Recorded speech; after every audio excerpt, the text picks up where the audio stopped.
عبداللہ نے ایک بار پھر انجینئر رشید پر دوہرے معیار کے ساتھ سیاست کرنے کا الزام لگایا۔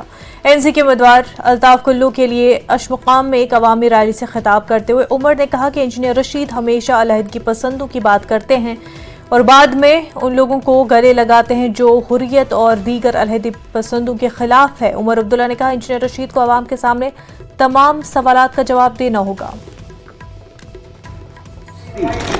جس نے یہ کہا کہ میں نے انجینئر رشید صاحب کو لفافہ پکڑتے ہوئے دیکھا، کہیں وہ شخص آج انجینئر رشید صاحب کے ارد گرد تو نہیں گھوم رہا ہے؟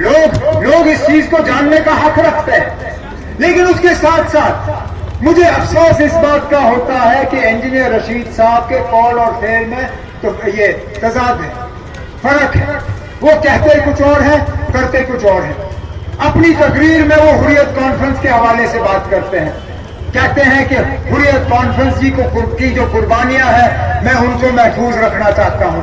وہ جب تقریر کرتے ہیں تو شبیر شاہ کے حوالے سے بات کرتے ہیں، یاسین ملک کے حوالے سے بات کرتے ہیں، یہ آسیہ اندرابی جی کے حوالے سے بات کرتے ہیں، لیکن پھر جب گلے لگتے ہیں تو ان لوگوں کے گلے لگتا ہے جو سری نگر جا کے حریت کانفرنس کے دفتر سے ان کا بورڈ اتارتی ہے۔ گلمرگ حلقے